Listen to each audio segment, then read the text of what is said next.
சிங்கம் ஒரு சிங்கம் எப்போ எதுலயும் பெக்யூலியர் தான். ஒரு முறை சிங்கம் கர்ஜிச்சதுன்னா அந்த சவுண்ட்ல ஒரு 8 கிலோமீட்டருக்கு சும்மா அதிரும், எல்லா திசைகளும் அதிரும். அப்படிப்பட்ட அந்த சிங்கம் வேட்டைக்கு மட்டும்தான் வெளியில வரும், வேடிக்கை பார்க்கறதுக்கெல்லாம் வெளியில வராது. வேட்டையில கூட உயிரோடு இருக்கிற மிருகங்களை தான் வேட்டையாடும். அதுலயும் பெரும்பாலும் தன்னை விட பெரிய சைஸ் உள்ள மிருகங்களை தான் குறி வச்சு தாக்கும், ஜெயிக்கும். எவ்வளவு பசியில் இருந்தாலும் உயிர் இல்லாததை, கெட்டு போனதை தொட்டு கூட பார்க்காது. அப்படிப்பட்ட அந்த சிங்கம் அவ்வளவு ஈஸியா எதையும் தொடாது, தொட்டா விடாது. காட்டோட 4 பக்கமும் மார்க்கிங் மை டெரிட்டரின்னு தன்னுடைய பவுண்டரியை தானே வகுக்கும். அப்படிதான் அந்த காட்டையே தன்னோட கண்ட்ரோல்ல வச்சிருக்கும். சிங்கத்துக்கு கூட்டத்தோட இருக்கிறதுக்கும் தெரியும், தனியா இருக்கிறதுக்கும் தெரியும். அப்படியே தனியா வரணும்னு நினைச்சாலும் அஞ்சாம அலட்டிக்காம சும்மா கெத்தா தனியா வந்து அத்தனை பேருக்கும் தண்ணி காட்டும். எப்போ எதிலையும் தன்னோட தனித்தன்மையை இழக்கவே இழக்காது. Yes, a lion is always a lion.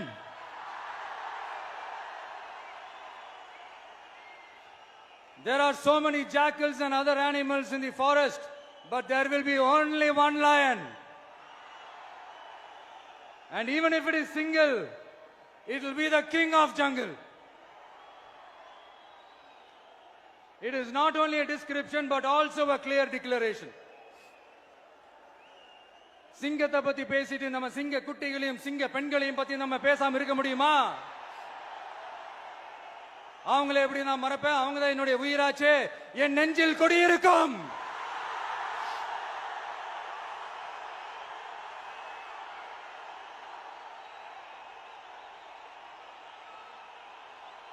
என்னுடைய தோழர்களுக்கும் தோழிகளுக்கும்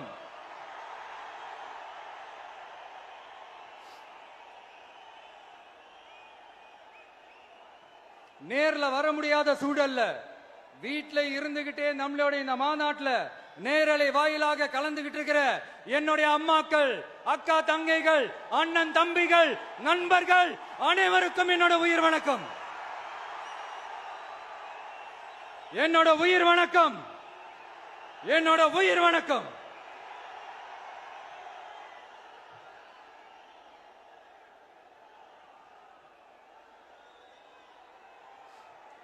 வீரம் விளையும் மாமதுரை மண்ணை வணங்குகிறேன்.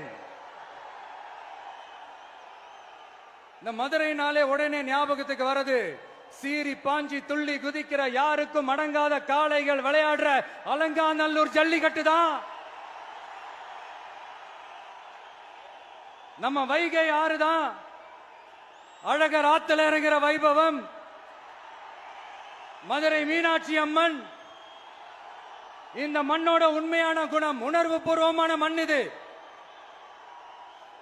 அது மட்டும் இல்ல, இந்த மண்ணில் வாழ்ற மக்களும் அப்படித்தான் உணர்வு பூர்வமான ஆளுங்க.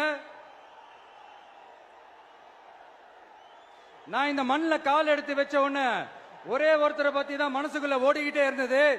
அவர் யாருன்னு உங்களுக்கும் தெரிஞ்சிருக்கும். சினிமானாலும் சரி, அரசியல்னாலும் சரி, நமக்கு ரொம்ப ரொம்ப பிடிச்சது புரட்சி தலைவர் எம்ஜிஆர் அவர்கள் தான். அவரோட பழகிறதுக்கு எனக்கு வாய்ப்பு கிடைக்கல.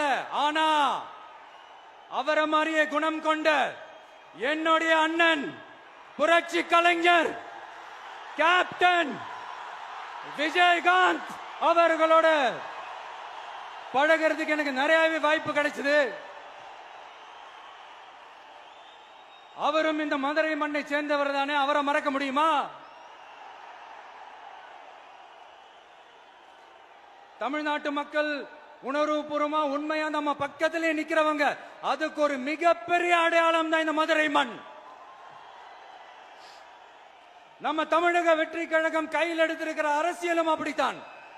உண்மையான அரசியல், உணர்வு பூர்வமான அரசியல், நல்ல அரசியல், நல்லவங்களுக்கான அரசியல், நாட்டு மக்களுக்கான அரசியல், நல்லது மட்டுமே செய்கிற அரசியல்.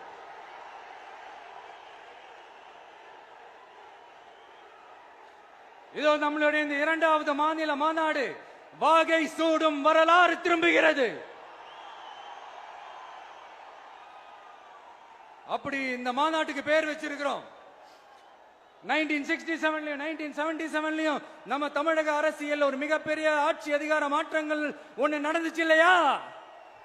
அதே மாதிரிதான் அடுத்த வருஷம் 2026ல அப்படி ஒரு வரலாறு திரும்ப போகுதுன்னு உறுதியா சொல்றதுக்கான மாநாடு தான் நம்மளோட இந்த இரண்டாவது மாநில மாநாடு. விக்கிரவாண்டி விசாலையில் நம்மளுடைய ஃபர்ஸ்ட் மாநாடு நடத்தணும், வெற்றி கொள்கை திருவிழா. அதுக்கப்புறமே நீங்க பார்த்திருப்பீங்க, தமிழக அரசியல் அந்த தட்ப வெப்பத்தையே மாத்தினுச்சு. நமக்கு எதிராக எத்தனை குரல்கள். ஆனா உங்களுக்கு தான் நம்மளை பத்தி நல்லா தெரியுமே, எந்த குரலையும் காதலையே போட்டுக்காம மக்களோட குரலை மட்டுமே கேட்டுக்கிட்டு நமக்கு எதிராக வர அத்தனை கூக்குரல்களையும் சின்னதா ஒரு சிரிப்போடவே கடந்து வந்திருக்கிறோம். அது இல்லாம நம்ம மாநாட்டில் ஒலிக்கிற இந்த குரல் இந்த ஒற்றை தமிழ் மகனோட குரல் மட்டுமல்ல, ஒட்டுமொத்த தமிழ்நாட்டு மக்களுடைய குரல். தமிழ்நாட்டில் இருக்கிற ஒவ்வொரு வீட்டில இருந்தும் ஒலிக்கிற குரல், ஒட்டுமொத்த உலகெங்கும் வாழும் ஒவ்வொரு தமிழ் வீட்டிலிருந்தும் எழும் குரல். இந்த சினிமா என்கிற மாபெரும் கலை ஆயுதத்தின் வாயிலாக சாதி, மதம், இனம், பாலினம், மொழி கடந்து இந்த நாட்டின் மூளை முடுக்கெங்கும் ரசிகர்களாக இருந்து தோழர்களாக நம்மோடு பயணிக்க துவங்கியுள்ள அனைவரோடும் இணைந்த ஒவ்வொரு மனிதருக்காகவும் ஒலிக்கிற உரிமை குரல். மாநில உரிமைக்காக, பெண் உரிமைக்காக, சமூக நீதிக்காக, சமநீதிக்காக, மதச்சார்பின்மைக்காக உண்மையா ஒலிக்கிற குரல். அதனால் இந்த குரலுக்கு எதிராக இன்னும் இன்னும் எத்தனை எத்தனை குரல்கள் வந்தாலும் ஓங்கி ஒலிக்குமே தவிர ஒரு நாளும் ஓயவே ஓயாது. Yes, it is an unstoppable voice, an unstoppable force.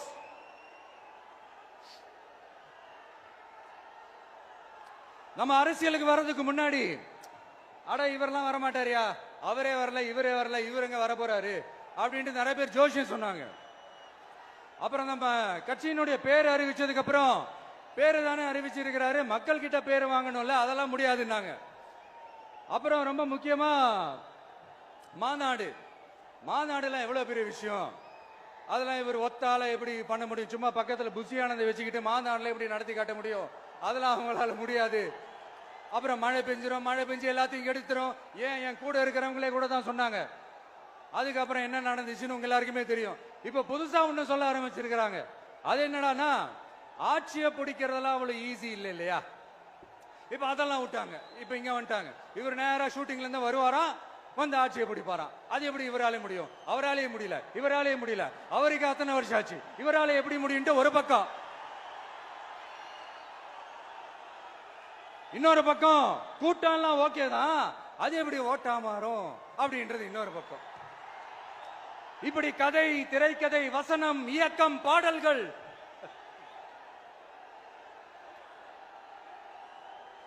அதனால இந்த அரசியல் ஆய்வாளர்களுக்கு நான் சொல்றதெல்லாம் ஒன்னேதான், நல்லா கேட்டுக்கங்க. இந்த விஜய் ஏதோ இந்த பல லட்சம் பேர் கூடுற கூட்டத்தில் மட்டுமே இருக்கிறாரு அப்படின்னு மட்டும் தப்பு கணக்கு போட்டாதீங்க. ஏன்னா நம்மளுடைய இந்த கூட்டம் வெறும் ஓட்டா மட்டும் இல்லைங்க, வரப்போற தேர்தலில் மக்கள் விரோத ஆட்சியாளர்களுக்கு நாம வைக்க போற வேட்டா, நம்மளை கோட்டைக்கு அனுப்ப போற ரூட்டா இருக்க போதுன்னு சீக்கிரமாவே தெரிஞ்சுப்பீங்க. ஏன்னா கோடிக்கணக்கானவங்களோட ஹார்ட்லயும் வீட்லயும் ஏற்கனவே ஆல்ரெடி உயிரா, உணர்வா, உறவா இருக்கிறோம். நம்மளுடைய கனெக்ட் எல்லாம் வெறும் மக்களோட மட்டும்தான். நாம யாருன்னு அவங்களுக்கு தெரியும், அவங்க யாருன்னு நமக்கு தெரியும். நாமளும் நம்ம மக்களும் எப்படி இருக்கிறோம்னு எதிரிகளுக்கு நல்லாவே தெரியும். இருந்தாலும் இந்த விஜய் எதுக்குப்பா வந்திருக்கிறாரு, இவர் என்ன புதுசா என்ன திட்டம்லாம் சொல்லிட்டாரு அப்படின்னு வேற நிறைய கேள்விகள். இந்த சொல்றேன் தெரிஞ்சுக்கங்க. பெண் குழந்தைகள், பெண்கள் மற்றும் வயசானவங்களோட பாதுகாப்புல தான் நம்ம பிரையாரிட்டியே. அடுத்து இளைஞர்கள், உழவர்கள், உழைப்பாளர்கள், நெசவாளர்கள், மீனவர்கள், ஆதரவற்ற முதியோர்கள், மாற்றுத்திறனாளிகள், மூன்றாம் பால் இனத்தவர்கள்னு இன்னும் யாருக்கெல்லாம் கவர்மெண்டோட ஒரு ஸ்பெஷல் அட்டென்ஷன் தேவையோ அவங்க எல்லாருக்குமான ஒரு கவர்மெண்ட் அமைக்கிறது தான் நம்ம இலக்கே. நான் ஏற்கனவே சொன்னது தான் இங்க நான் திரும்பவும் சொல்றேன். நம்மளுடைய இந்த தமிழக வெற்றி கழகம் ஏதோ அரசியல் ஆதாயத்துக்காக தொடங்கப்பட்ட கட்சியெல்லாம் கிடையாதுங்க. கொள்கை கோட்பாடுகளோடு தந்தை பெரியார், பெருந்தலைவர் காமராஜர், அண்ணல் அம்பேத்கர், வீரமங்க வேலு நாச்சியார், மக்கள் சேவகர் அஞ்சலை அம்மாள், நம்மளுடைய 5 கொள்கை தலைவர்களோட வழிகாட்டுதல்களோடு தொடங்கப்பட்ட கட்சி. நம்ம ஸ்டாண்ட்ல நாம எப்பவுமே ஸ்ட்ராங்கா தாங்க இருக்கிறோம். அதுல எந்த மாற்றத்துக்கோ எந்த சமரசத்துக்கோ துளி கூட இடமில்லை. நம்மளுடைய ஒரே கொள்கை எதிரி பாஜக தான். நம்மளுடைய ஒரே அரசியல் எதிரி திமுக தான். எப்படி? நம்மளுடைய ஒரே கொள்கை எதிரி, நம்மளுடைய ஒரே அரசியல் எதிரி ஏதோ அண்டர் கிரவுண்ட் ஆதாயத்துக்காக டீல் போட்டுக்கிட்டு டீல் பேசிக்கிட்டு இந்த அலையன்ஸ் வச்சுக்கிட்டு இந்த ஊரை ஏமாத்துற கட்சி எல்லாம் நம்ம டிவிக்கே கிடையாதுங்க. யாருக்காகவும் எதுக்காகவும் எந்த பயமும் கிடையாது.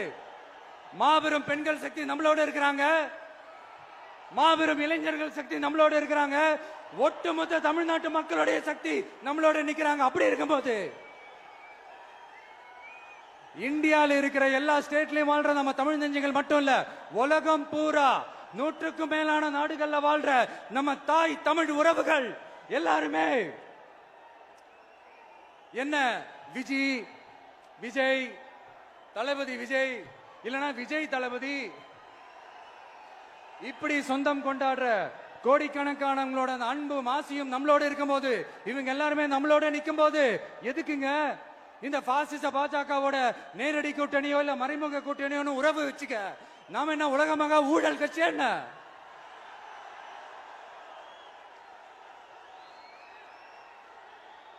நம்மளை பத்தி சின்னதா ஒரு உண்மை ஒண்ணு சொல்லலாமா? என்னடா இவர் வாயால இப்படி சொல்றாருன்ட்டு யாரும் தவறா நினைச்சுக்க வேணாம். ஏன்னா இது ஒரு விதத்துல ஒரு ஃபேக்டும் கூட. அதனாலதான் நான் சொல்லணும்னு ஆசைப்படுறேன். நம்ம யார் தெரியும்ல? நாம எல்லாருமே சொல்றேன். நாம யார் தெரியும்ல? இந்தியாவின் மாபெரும் மக்கள் சக்தி கொண்ட ஒரு மகத்தான வெகுஜன மக்கள் படை.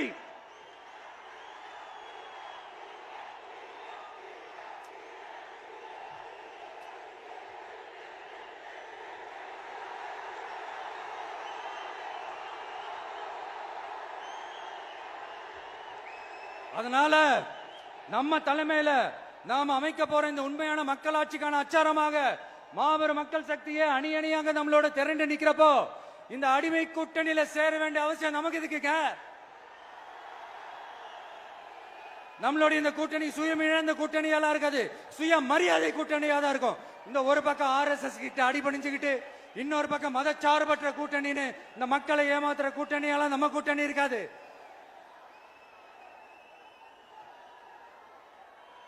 நான் இப்பவும் சொல்றேன், நம்மளை நம்பி வர்றவங்களுக்கு ஆட்சியிலும் அதிகாரத்திலும் உறுதியாக பங்களிப்பு செய்யப்படும். உடனே இந்த கேள்விகள்லாம் வரும். அப்ப யாரு கூட்டணி, யாரு வரா, யாரு போறா, இந்த கேள்விகள்லாம் வரும். இந்த கேள்விகளுக்கெல்லாம் ஒரே ஒரு பதில் தான், சஸ்பென்ஸ்ல சஞ்சாரம் செய்யுங்க. ஆனா ஒண்ணு, 2026ல 2 பேருக்கு நடுவுல தான் போட்டியே. ஒன்னு டிவிகே, இன்னொன்னு டிஎம்கே. இந்த போட்டி எப்படி இருக்க போதுன்னா, இந்த அலையன்ஸை வச்சு எப்படியாவது நம்ம தப்பிச்சிடலாம். என்ன இந்த பழைய இந்த மேத்தமேட்டிக்ஸ் அரித்மேட்டிக்ஸ் இதெல்லாம் வச்சு எப்படியாவது நம்ம தப்பிச்சிடலாம் அப்படின்னு நினைக்கிறவங்களோட அந்த கனவு ஒரு நாளும் மைப்படாது. சரி, இப்ப நம்ம வேற ஒரு ஏரியாவுக்கு ஒண்ணு வருவோம். எதிர்காலம் வரும், என் கடமை வரும், இந்த கூட்டத்தின் ஆட்டத்தை ஒழிப்பேன்.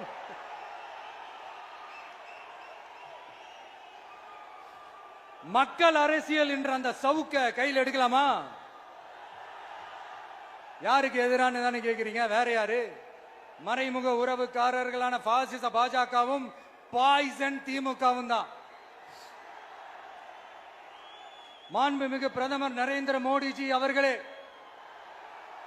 3வது முறையா ஒன்றியத்தோட ஆட்சி அதிகாரத்தை நீங்க தானே கையில வச்சிருக்கிறீங்க. இல்ல நாங்க தெரியாம தான் கேட்கிறோம். நீங்க ஆட்சிக்கு வந்தது ஒட்டுமொத்த மக்களுக்கும் நல்லது செய்யவா, இல்ல நம்மளுடைய இந்த இஸ்லாமிய நண்பர்களுக்கும் இஸ்லாமிய தோழர்களுக்கும் எதிராக சதி செய்யவா? மக்களுக்கு உங்ககிட்ட கேட்கறதுக்குன்னு ஏராளமான கேள்விகள் இருக்குது. அதனால அவங்க சார்பா அவங்கள ஒருத்தனா அவங்களோட ஒரு உண்மையான ஒரு பிரதிநிதியா உங்ககிட்ட சில கேள்விகள் கேட்கணும். மிஸ்டர் பிரைம் மினிஸ்டர் அவர்களே, நம்ம தமிழ்நாட்டு மீனவர்கள் கிட்டத்தட்ட ஒரு 800 பேருக்கு மேல இலங்கை கடற்படையால தாக்கி அழிக்கப்பட்டிருக்கிறாங்க. அதை கண்டிக்கிறதுக்காக உங்களை பெருசா எதுவும் செய்ய சொல்லல, சின்னதா ஒண்ணே ஒண்ணு மட்டும் செஞ்சு கொடுங்க. இனிமேலாச்சும் எங்களுடைய மீனவர்கள் பாதுகாப்பா இருக்கிறதுக்காக இந்த கச்சத்தீவை இலங்கை கிட்ட இருந்து மீட்டு கொடுத்துருங்க, அது போதும்.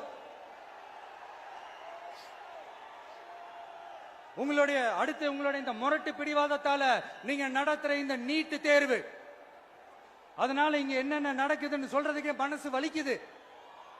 அதனால அந்த நீட்டு தேர்வு தேவையில்லைன்னு அறிவிச்சிருங்க, அது போதும். செய்வீர்களா திரு நரேந்திரபாய் தாமோதர் மோடிஜி அவர்களே? எங்களுக்கு என்னென்ன தேவையோ என்னென்ன நல்லதோ அதெல்லாம் செய்ய மாட்டேங்கிறீங்க. ஆனா ஆட்சி அதிகாரத்தை மட்டும் கையில வச்சுக்கிட்டு மக்களை ஏமாத்த நேரடியாக ஒரு பாசிச பாஜக அடிமை கூட்டணி ஒண்ணு. அடுத்து உங்களோட இந்த மைனாரிட்டி ஆட்சியை ஓட்டுறதுக்காக மறைமுகமாக RSS அடிமை குடும்பம்னு இன்னொரு கூட்டணி. இப்படி மக்கள் சக்தியே இல்லாத இந்த ஊழல் கட்சிகளை மிரட்டி அடிபணிய வச்சு 2029 வரைக்கும் சொகுசு பயணம் போயிடலாம்னு திட்டம் தீட்டி வச்சிருக்கிறீங்க. அதானே ஜி? என்ன ஜி? ஒண்ணு மட்டும் சொல்றேன், தெரிஞ்சுக்கங்க.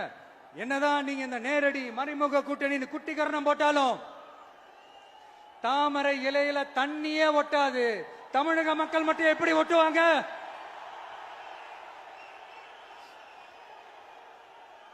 இங்க ஒரு MP சீட்டு கூட தரலன்றதுக்காக தமிழ்நாட்டுக்கும் தமிழ்நாட்டு மக்களுக்கும் எதுவுமே செய்யாம ஓரவஞ்சனை செய்யுது இந்த ஒன்றிய பாஜக அரசு. சங்கம் வச்சு தமிழ் வளர்த்த மண் இந்த மதுரை மண். அதனால இங்க அந்த கீழடியில கிடைச்ச ஆதாரங்களை எல்லாம் மறைச்சிட்டு எங்க நாகரிகத்தையும் எங்க வரலாறையும் அழிக்கிறதுக்காக உள்ளடி வேலை செய்யலாம்னு நினைக்கிறீங்க. தமிழ்நாட்டை தொட்ட என்ன நடக்கும் நீங்க பல உதாரணங்கள் இருக்குது. அதனால இதையெல்லாம் மறைச்சிட்டு எங்க மக்களை ஏமாத்திடலாம்னு மட்டும் நினைக்காதீங்க. மத நல்லிணக்கத்திற்கு பெயர் பெற்ற இந்த மதுரை மண்ணிலிருந்து சொல்றேன், உங்க எண்ணம் எல்லாம் ஒரு நாளும் ஈடேறாது.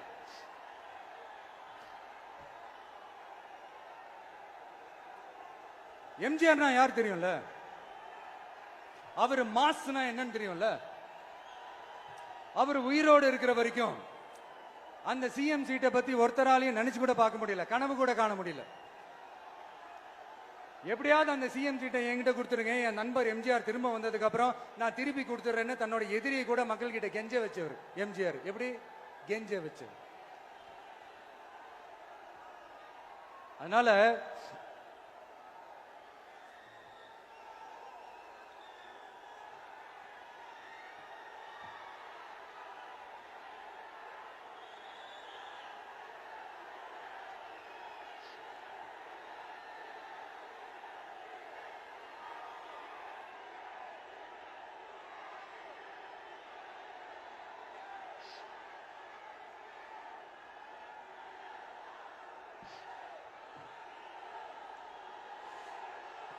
ஆனா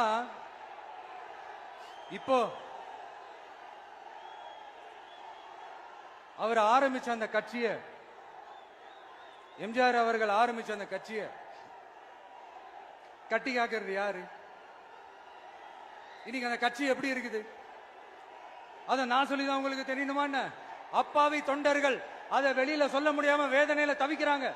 2026 சட்டமன்ற தேர்தலில் யாருக்கு ஓட்டு போடணும், எப்படிப்பட்ட ஆட்சி இங்க அமையணும்னு அந்த அப்பழுக்கற்ற அந்த தொண்டர்களுக்கும் ரொம்ப நல்லாவே தெரியும். அதனால என்ன வேஷம் போட்டுக்கிட்டு பாஜக இங்க தமிழ்நாட்டுக்குள்ள வந்தாலும் அவங்க வித்தை எல்லாம் இங்க வேலைக்கே ஆகாது. இப்படி பொருந்தா கூட்டணியா இந்த பாஜக கூட்டணி இருக்கிறதுனால இப்ப ஆட்சியில இருக்கிற இந்த வெற்றி விளம்பர மாடல் திமுக என்ன செய்துன்னு தெரியும்ல?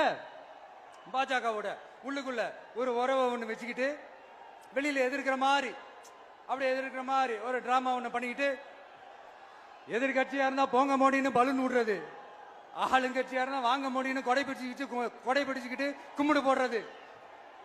இது மட்டுமா? ஒரு ரைடுன்னு ஒன்று வந்துட்டா போதும், இது வரைக்கும் போகவே போகாத ஒரு மீட்டிங், அதை காரணம் காட்டி டெல்லிக்கு போறது, அங்க ஒரு சீக்கிரட் மீட்டிங் நடத்துறது. நல்லா நோட் பண்ணணும் மக்களே, அந்த மீட்டிங் அப்புறம் இந்த இஷ்யூ அப்படியே காணாம போயிருக்குமே. அதேதான். Stalin uncle, what uncle is very wrong uncle.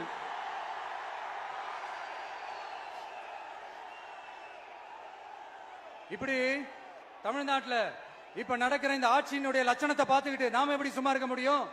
ஒரு தவறு செய்தால், அதை தெரிந்து செய்தால், அவர் கபட நாடக மு.க. ஸ்டாலின் அங்கிளாகவே இருந்தாலும்,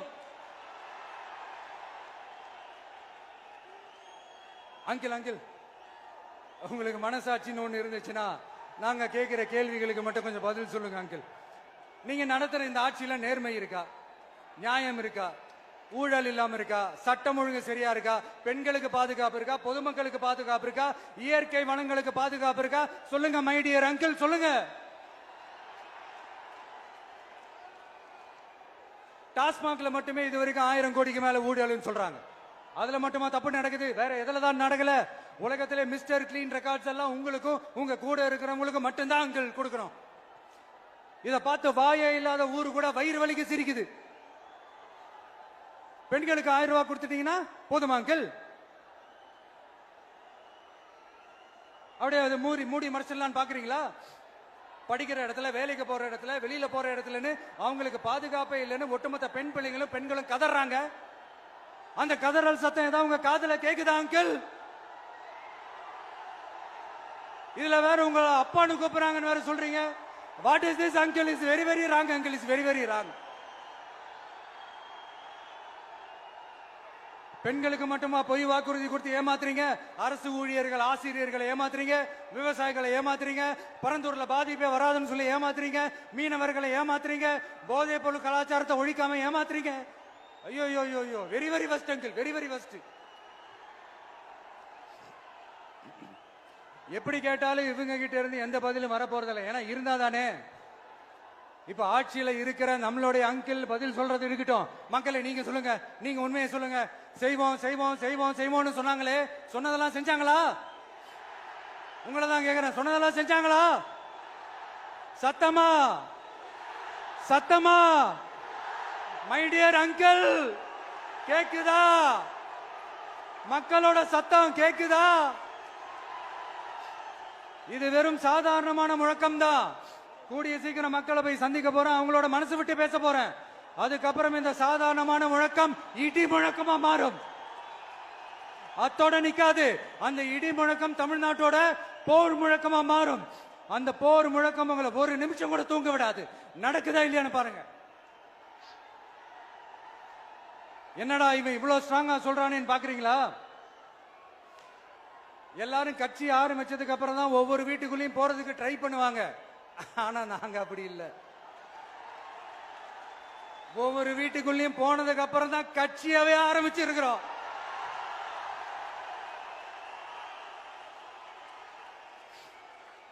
அதனால ஒட்டுமொத்தமா எல்லாருமா சேர்ந்து இந்த திமுக ஆட்சிய, கபட நாடக திமுக ஆட்சிய 2026 தேர்தலில் வீட்டுக்கு அனுப்புறோம்.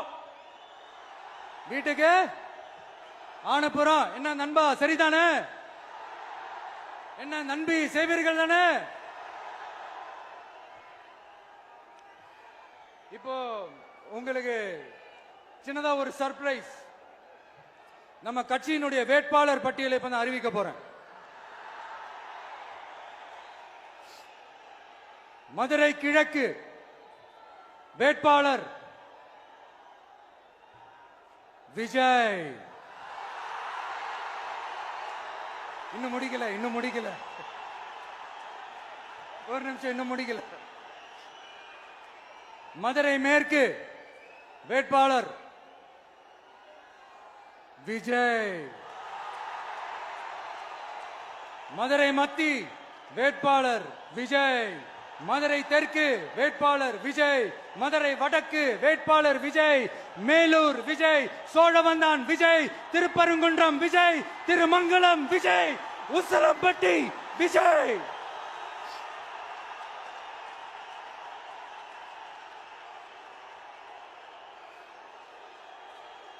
என்னடா எல்லா தொகுதியிலையும் ஒரே வேட்பாளர்னு பாக்குறீங்களா? 234 தொகுதியிலையும் இந்த விஜய் தான், அதாவது உங்க விஜய் தான் உங்க சின்னம். இன்னும் சிம்பிளா சொல்லணும்னா உங்க வீட்டில் இருக்கிற ஒருத்தர் தான் வேட்பாளரா நிக்க போறாங்க. அந்த வேட்பாளரும் நானும் வேறு வேறு இல்லை. நீங்க அவருக்கு ஓட்டு போட்டீங்கன்னா எனக்கு ஓட்டு போட்ட மாதிரி, இந்த முகத்துக்காக நீங்க ஓட்டு போட்டீங்கன்னா உங்க வீட்டில் இருக்கிற உங்களுடைய வேட்பாளர் ஜெயிச்ச மாதிரி. என்னடா இவர் ஏதோ ஓவரா சொல்றாருன்னு நினைக்க வேணாம். பிராக்டிக்கலா அப்படிதான் இருக்கும், அப்படிதான் இருக்கணும். நீங்களும் அப்படிதான் நினைப்பீங்கன்னு நான் நம்புறேன். ஏன்னா இது நம்மளை விட நம்ம எதிரிங்களுக்கு இன்னும் நல்லாவே தெரியும். அதனால எல்லாம் இந்த அதிகார பலம் எல்லாத்தையும் தூக்கிட்டு வந்துருவாங்க. வரட்டும், பாத்துக்கலாம். TVK will take it, TVK will meet it, TVK will compete with it and TVK will conquer it. TVK will conquer it.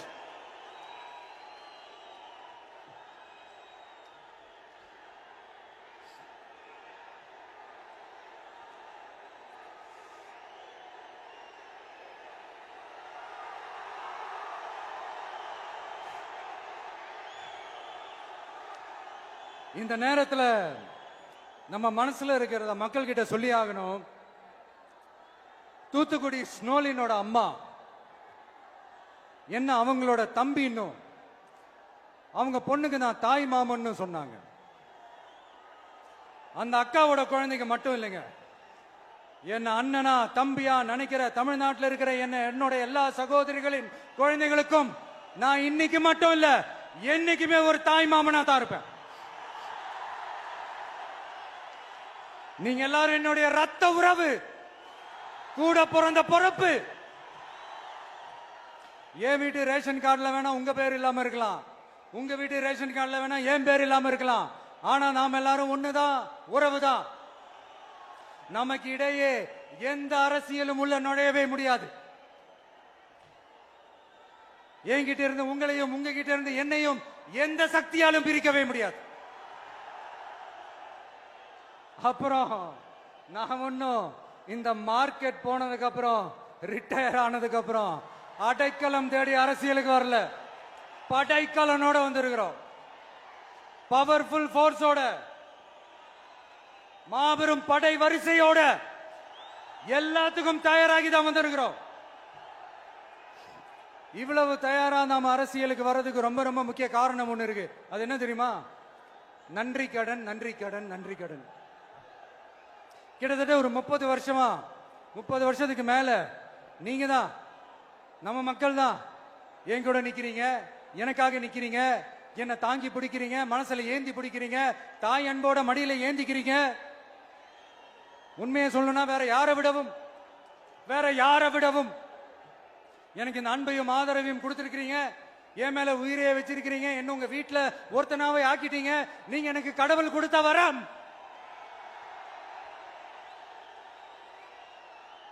உலகம் பூரா நமக்காக நம்ம கூட நிக்கிற நம்ம மக்களை நான் எப்படி மறப்பேன்? நான் என் லைஃப்ல ரொம்ப உயிரா நினைக்கிறதே பெண்களை, குழந்தைங்களை, இளைஞர்களை, உழைக்கிற மக்களை தான்.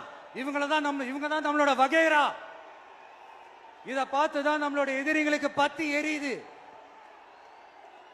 அதுக்காக நாம என்ன செய்ய முடியும்? அதனால நம்ம உறவுகளை, சொந்தத்தை, வகைராவை யாருக்காகவும் எதுக்காகவும் விட்டு கொடுக்க முடியாது இல்லையா? Here at this moment among this August gathering, I want to open my heart and say I enjoy people, I respect people, I worship people.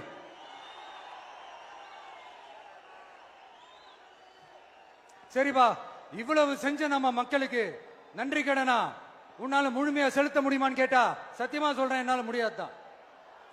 இன்னும் எத்தனை ஜென்மம் எடுத்தாலும் அந்த நன்றி கடனை என்னால தீர்க்கவே முடியாது. அப்புறம் என்ன மானாவுக்கடா நீ வந்திருக்கா தானே கேக்குறீங்க? மைண்ட் வாய்ஸ் கேட்ட மாதிரி இருக்கு. வாழ்நாள் முழுக்க நம்ம மக்களுக்காக ஆதரவா துணையா நிக்கிறத தவிர, அவங்களுக்காக உழைக்கிறத தவிர எனக்கு வேற எந்த எண்ணமும் இல்ல. எனக்கு இப்ப வேற வேலையும் இல்லை. இனிமே எனக்கு இதுதான் என் வேலையே, என் கடன் இனி என் மக்களுக்கு பணி செய்து கிடப்பதே. இப்படியா ஹார்ட் டு ஹார்ட் யதார்த்தமா பேசிய பழகிட்டோம். இதுக்கு மேலேயும் எனக்கும் மக்களுக்கும் இடையே இருக்கிற அந்த உறவை பத்தி நான் பேச ஆரம்பிச்சேன்னா ஒரு மாதிரி எமோஷனல் ஆயிடுவேன். அப்புறம் அதை கண்ட்ரோல் பண்றது ரொம்ப கஷ்டம். அதனால என்ன மனசார நேசிக்கிற நம்ம மக்களுக்கு ஒன்னே ஒன்னு சொல்றேன். இந்த விஜய் உங்க விஜய், உங்களுக்கான விஜய், உங்களுக்காக மட்டுமே இருக்கிற விஜய். உங்க கூட நிக்க, உங்களுக்காக நிக்க, உண்மையா நிக்க, உணர்வோட நிக்க, உறுதியா நிக்க, உங்க கூட பேச, உங்களுக்காக பேச, உண்மையா பேச, உணர்வோட பேச, உறுதியா பேச, உங்களுக்காக சேவை செய்ய உங்க விஜய் நான் வர.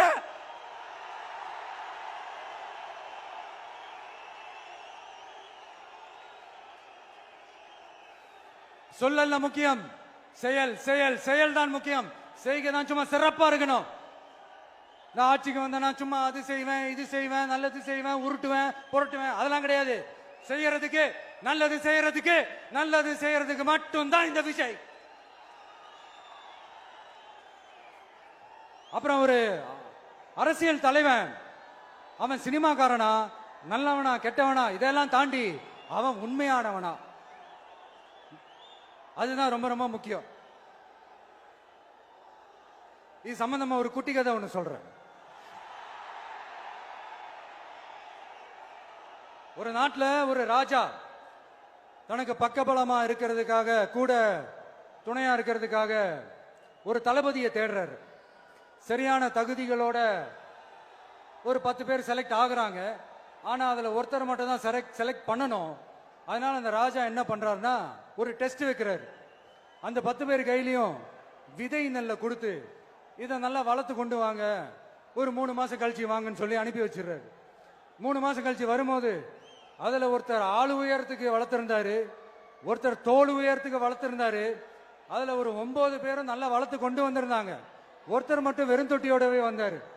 என்னன்னு கேட்டதுக்கு, நானும் தண்ணி ஊத்தி ஊத்தி பாக்குறேன், உரம் வச்சு வச்சு பாக்குறேன், வளரவே மாட்டேங்குது ராஜா, என்ன பண்றதுன்னு தெரியலன்னு சொன்னதுக்கு ராஜா அவரை கட்டி அணைச்சிக்கிட்டு, இனிமே நீதான் என்னுடைய தளபதி, எல்லா அதிகாரமும் உனக்கு தான் சொன்னாரு. ஏன்னா அந்த 10 பேர் கையிலையும் ராஜா கொடுத்தது அவித்த விதை நெல், அது முளைக்கவே முளைக்காது. அந்த 9 திருட்டு பயலும் என்ன பண்ணிருக்காங்கன்னா வேற விதை நெல்ல வாங்கி அதை வளர்த்துட்டு ராஜாவையும் மக்களையும் ஏமாத்திருக்கிறாங்க. ஆனா இவர் மட்டும் உண்மையை போட்டு உடைச்சிட்டார். அதனால ஒரு நாட்டுக்கு திறமை எந்த அளவுக்கு முக்கியமோ அந்த அளவுக்கு உண்மையும் நேர்மையும் முக்கியம். இப்போ நீங்க எல்லாரும் தான் அந்த ராஜா. நீங்க தேர்ந்தெடுக்க போற அந்த தளபதி